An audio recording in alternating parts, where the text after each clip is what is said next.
Welcome back to my channel खाने की आरज़ू। Thumbnail, pick और ये वीडियो देखकर तो आप समझ ही गए होंगे कि आज की हमारी रेसिपी है मोमो की। तो हाँ, आज हम बनाएंगे वेज मोमो। लेकिन ये रेसिपी तो बहुत सिमिलर है जैसे आपने बाकी जगह देखी होगी, लेकिन ये रेसिपी खास रेसिपी से ज़्यादा जो रेसिपी में गड़बड़ी होती है जिससे हमारे मोमो स्टिकी से बनते हैं, हार्ड से बनते हैं, या फिर जो अंदर का स्टफिंग है वो सही से नहीं बनता, वो लिक्विड ही बनता है जिसकी वजह से मोमो स्टीम करते वक्त फट जाते हैं या खुल जाते हैं या फिर सौगी से बन जाते हैं, या हमारी चटनी जो है वो टेस्ट में तो अच्छी खासी बन जाती है लेकिन वो रनी सी बनती है। रनी मतलब क्या कि पानी अलग हो जाता है और बाकी उसका जो टमाटर वगैरह का जो एक प्यूरी है वो अलग सा हो जाता है। तो ये सारे प्रॉब्लम्स आज हम इस वीडियो में कवर करने की कोशिश करेंगे और यकीन मानिए आपको अगर इनमें से कोई भी प्रॉब्लम आप फेस कर रहे हो तो ज़रूर सारे का सोल्यूशन आपको इस वीडियो में मिल जाएगा। तो वीडियो गौर से देखना और अगर चैनल को फर्स्ट टाइम विजिट कर रहे हैं तो प्लीज़ ऐसी और इंटरेस्टिंग रेसिपीज़ के लिए चैनल को सब्सक्राइब करना ना भूलें। तो चलिए बिना देरी के रेसिपी को स्टार्ट करते हैं। सबसे पहले तो हमें मोमो के कोटिंग की तैयारी कर लेनी है, यानी कि उसका बाहर का कवर। तो उसके लिए मैंने 200 ग्राम के करीब मैदा लिया, उसमें चुटकी भर मैंने नमक मिलाया और थोड़ा थोड़ा करके हमें पानी मिलाना है, लगभग 3/4 कप, और उसका एक सेमी सॉफ्ट सा हमें डो लगा लेना है। सारे इंग्रेडिएंट्स जो है वो नीचे डिस्क्रिप्शन में मेंशन्ड है, ज़रूर चेक करना। इसको अच्छे से कंबाइन करने के बाद फिर हम इसमें 1 चम्मच के करीब तेल मिलाएंगे और तेल मिला के फिर हमें इसे 8 से 10 मिनट तक अच्छे से गूंदना है, क्योंकि जितना हम इसको अच्छे से गूंदेंगे उतनी इस आटे में अच्छी सी लचक आएगी और ये जो मोमोज़ हैं वो बहुत ही बढ़िया बन के तैयार होंगे, यानी कि मोमो का कवर जो है। तो देखिए अब इसको मैंने अच्छे से 8 से 10 मिनट गूंदा और अब इसको कवर करके हम रेस्ट करने रख देंगे जब तक कि हम बाकी तैयारियां करते हैं। तो अब तैयारी करते हैं सॉस या फिर चटनी की।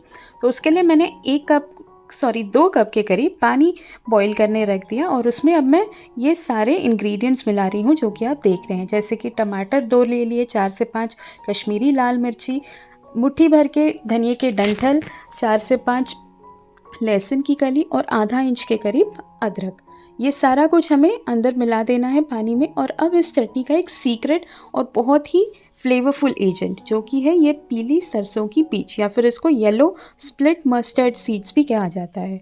तो अगर ये आपके पास ना हो तो आप 1 चम्मच जो नॉर्मल सरसों होती है जो तड़के में हम यूज़ करते हैं, ब्लैक या फिर रेड मतलब काली सरसों या लाल सरसों, वो भी मिला सकते हैं।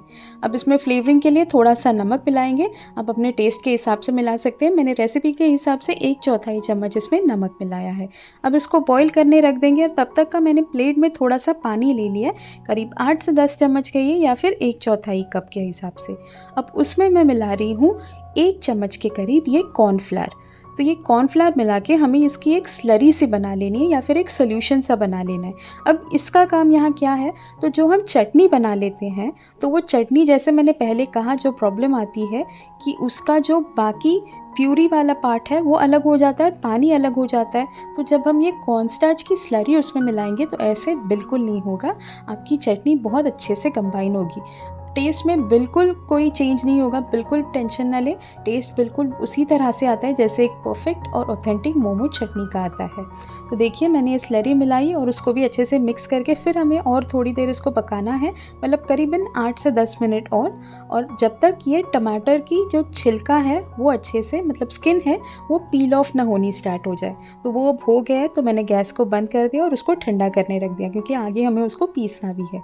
अब तैयारी करते हैं स्टफिंग की। तो स्टफिंग की तैयारी के लिए मैंने सबसे पहले कढ़ाई रखी, उसमें 2 चम्मच के करीब तेल मिलाया और इसमें अब कोर्सली, मतलब दरदरा सा पीसा हुआ ये अदरक, लहसुन, हरी मिर्च और धनिए के डंठल का मैं एक पेस्ट मिला रही हूँ। पेस्ट भी नहीं है, दरदरा सा इसको कूटा है। आप चाहे तो इसको चॉपर में वगैरह फाइन मिन्स भी करके ले सकते हैं। उसे कच्चापन निकलने तक लगभग 1-2 मिनट आपको सौटे करना है लो मीडियम फ्लेम पे। उसके बाद अपने पसंद की सब्जियां ऐड करें। अब सब्जियों में मैं इसमें ऐड कर रही हूँ 1 कप के करीब गाजर और शिमला मिर्च और साथ ही में 2 कप के करीब ये पत्ता गोभी। आपको जो सब्जियां चाहें आप इसमें मिला सकते हैं, कम्प्लीटली ऑप्शनल है। उसके बाद थोड़ा सा नमक मिला ताकि सब्जियां जो है वो पानी रिलीज़ कर दें अपना। इसके बाद फ्लेम को थोड़ा सा हाई करें, मतलब मीडियम कर दें, और इसको अच्छे से चला लें लगभग 2 से 3 मिनट। फिर जब ये सब्जियां सेटल हो जाए, थोड़ी सॉफ्ट हो जाए, फिर इसमें हम फ्लेवरिंग मिलाएंगे। सबसे पहले गया 1 चम्मच मिक्स्ड हर्ब्स, उसके बाद फिर 1 चम्मच रेड चिली फ्लेक्स, फिर आगे इसमें जाएगा 1 चम्मच के करीब ब्लैक पेपर पाउडर और आखिर में 1 चम्मच के करीब सोया सॉस। ये डार्क सोया सॉस मैं मिला रही हूँ। ये सारे को हमें अच्छे से मिक्स करना है जब तक कि ये पूरी सब्ज़ी जो है वो ये फ्लेवरिंग से कोट ना हो जाए। तो देखिए सब्जियां सारी ये सॉसेज और फ्लेवर्स में कंबाइन हो गई है। अब जो मैंने 1 चम्मच स्लरी बचा के रखी थी ना शुरुआत में, जब मैंने चटनी में मिलाई थी या फिर सॉस में मिलाई थी मोमो के, वो कॉर्नफ्लावर और पानी की स्लरी अब हम इस सब्ज़ी के मिक्स में डालेंगे। तो वो क्यों मैंने ऐड किया, तो जैसे मैंने पहले कहा कि एक प्रॉब्लम आती है कि सब्जियां बहुत पानी छोड़ती हैं जिसकी वजह से मोमो फट जाते हैं। तो ये कॉर्नफ्लावर की स्लरी मिलाने से ये बिल्कुल भी सब्जी जो है वो एकदम से ड्राई हो जाएगी या फिर कंबाइन हो जाएगी और पानी अलग से नहीं छोड़ेगी। तो अब हमारी सब्ज़ी बन के रेडी है, उसको मैंने साइड में रख दिया ठंडा होने के लिए। अब सॉस की तरफ आते हैं। तो उसको मैंने एक ग्राइंडिंग जार में ट्रांसफ़र किया और साथ ही में मैं फ्लेवरिंग के लिए मिला रही हूँ आधा चम्मच के करीब मिक्स्ड हर्ब्स और 1 चम्मच चीनी। बिल्कुल भी टेंशन न लें, चीनी से बिल्कुल मिठास नहीं आएगी, लेकिन फ्लेवर्स जो है वो बहुत बढ़िया से बैलेंस होंगे। उसके बाद 2 चम्मच के करीब विनेगर मिलाया और उसकी एक स्मूथ सी प्योरी बना ली या फिर पेस्ट बना ली। अब हम इसको छन्नी में रख के छन लेंगे ताकि जो एक्स्ट्रा जो भी उसमें एक फाइबरस मैटर है वो अलग हो जाए, क्योंकि वो चटनी में अच्छा नहीं लगता। तो ये जो है उसको हम अलग कर देंगे। और ये सॉस लाइक कंसिस्टेंसी का अब जो चटनी हमारा रेडी है उसको थोड़ा सा आगे और एक प्रोसेस करनी है। आई नो थोड़ा सा लेंदी लग सकता है आपको ये प्रोसेस, लेकिन यकीन मानिएगा बहुत ही गज़ब की बनती है, एकदम ऑथेंटिक मोमो चटनी बनती है। जब आप टेस्ट करेंगे ना तो आप कहेंगे कि हाँ बढ़िया सी बनी है। अब इसमें थोड़ा सा मैंने सोया सॉस मिलाया। इस स्टेज पे आप नमक और चीनी अपने हिसाब से थोड़ा मतलब टेस्ट करके एडजस्ट कर सकते हैं अगर कम ज़्यादा लगे तो। उसके बाद अब ये चटनी को मैंने 5 मिनट तक हाई फ्लेम पे सिमर किया और इस चटनी को आप 2 महीने तक रेफ्रिजरेटर में स्टोर कर सकते हैं एयर टाइट कंटेनर में, या इसके आप क्यूब्स वगैरह भी बना के स्टोर करके रख सकते हैं। तो अब आते हैं हमारे मोमो के डो के पास। तो डो को मैंने फिर से थोड़ा 1-2 मिनट अच्छे से गूंद लिया और फिर अब इसकी हम पतली सी एक रोटी बेल लेंगे जैसे आप देख रहे हैं। तो बिल्कुल इसी थिकनेस की हमें रोटी बेलनी है और रोटी की थिकनेस सारी साइड से एक ही होनी चाहिए, कहीं ज़्यादा पतली कहीं ज़्यादा मोटी ऐसे नहीं होनी चाहिए। अब एक कटोरी ले ली मैंने और कटोरी को थोड़ा सा आटा लगा लिया उसके जो बॉटम वाला पार्ट है उसको, ताकि वो स्टिक न हो आटे के साथ। और फिर इसके इस तरह से हमने शेप्स कट कर लिए, मतलब सर्कल्स कट कर लिए, क्योंकि मैं लगभग एक मीडियम साइज़ के मोमो बना रही हूँ। ऐसे नहीं कि पॉपकॉर्न मोमोज़ है, लेकिन मीडियम साइज़ के मोमो हैं। और ये आप देख सकते हैं कितने परफेक्ट हमारे सर्कल शेप आउट हो गए हैं। अगर एक एक बेलने जाए तो बहुत टाइम लगेगा, तो ये बहुत ही आसान तरीका है। अब आता है एक बहुत ही ट्रिकी पार्ट इस सारी रेसिपी का, जो कि है मोमो का ये जो है फिलिंग करना और साथ ही में उसको शेप करना। अब देखिए शेप करना कोई बड़ी बात नहीं है, ऐसे नहीं कहूँगी, क्योंकि हाँ अगर कोई पहली बार बना रहा है तो थोड़ा मुश्किल लग सकता है, लेकिन मेरी पूरी कोशिश है कि आपको बहुत आसानी से समझा सकूँ। तो देखिए कैसे मैंने इसको पकड़ा है, 2 उंगलियों के बीच थोड़ा सा उसको नीचे आने दें, फिर जो पहला हमारा चिमटा है वो थोड़ा सा खींच के आगे करेंगे, फिर दोनों साइड से राइट साइड से प्लेट लेंगे, लेफ़्ट साइड से लेंगे और वापस से आगे उसको पुश करेंगे। देखिए पुश किया राइट साइड से, लेफ़्ट साइड से एक प्लेट ली, उसको अच्छे से दबो के स्टिक किया, फिर आगे पुश किया, फिर एक साइड से लिया प्लेट, फिर दूसरी साइड से प्लेट लिया, उसको अच्छे से प्रेस करके चिपकाया, फिर आगे प्रेस किया और फिर वही रिपीट करना है। इसी तरह से हमें एंड तक इसको करते जाना है। और देखिए कितना बढ़िया और परफेक्ट मोमो का शेप बन के रेडी है। मैं दोबारा से आपको चाहिए तो दिखा देती हूँ, लेकिन कोई टेंशन न लें। अगर आपको नहीं जम रहा है फिर भी, तो आप नॉर्मल जैसे भी आप एक पोटली सी बना लेते हैं या जैसे गुजिया बना लेते हैं ना, वैसे भी स्टिक करके आप इसको बना लेना। मतलब कोई ऐसे नहीं है कि यही शेप होगा तो कुछ टेस्ट में कुछ फ़र्क पड़ेगा, ऐसे नहीं है। बस थोड़ा दिखने में बहुत अच्छा दिखता है और ऑथेंटिकली इसी तरह से बनाया जाता है, इसलिए ये स्पेसिफिक शेप्स हैं मोमो के। लेकिन आप बिल्कुल टेंशन नहीं लें, आपकी टेस्ट बहुत ही बढ़िया ही बनेगी जैसे आप बाहर ठेले पे वगैरह खाते हैं। तो देखिए दोबारा से मैंने आपको बना के दिखाया। आप 1-2 बार बना लेंगे ना तो आप समझ जाएंगे कि बहुत आसान है, वैसे ज़्यादा कोई ऐसे डिफ़िकल्ट नहीं है, रॉकेट साइंस नहीं है। तो जब तक कि मैं ये प्लेट कर रही थी ना, मैं बताना भूल गई, मैंने स्टीम करने रखा था उसमें पानी ऐड करके।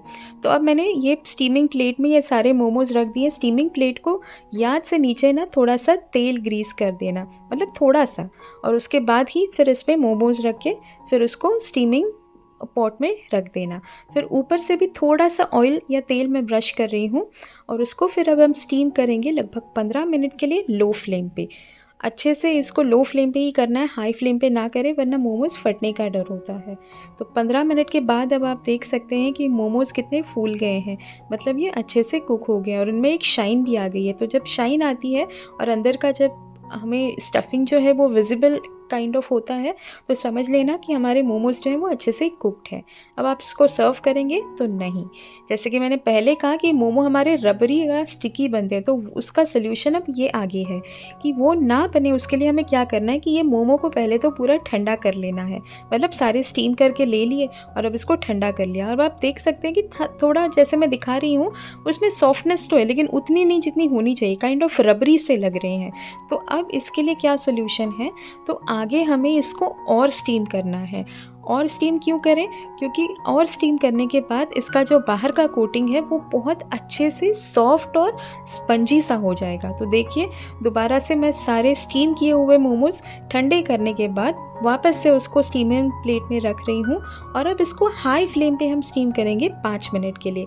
अब हाई फ्लेम पे करें तो प्लीज़ गौर करना कि पानी थोड़ा सा सही से मिलाएं, बहुत ज़्यादा भी नहीं, लेकिन हाई फ्लेम पे करेंगे तो पानी का चेक रखना वरना नीचे से कढ़ाई जल जाएगी। तो 5 मिनट हमने इसको अच्छे से हाई फ्लेम पे स्टीम किया है और अब ये बहुत गर्म है, लेकिन आप देखना कि कितना इसमें एक स्पंजीनेस आ गया है जो पहले नहीं था हमारे मोमोज़ में। तो ये एक बहुत ही इम्पॉर्टेंट इस मोमो की टिप है। तो देखिए इस तरह से हमने हमारे सारे मोमोज़ दोबारा से स्टीम करके रेडी कर लिए हैं।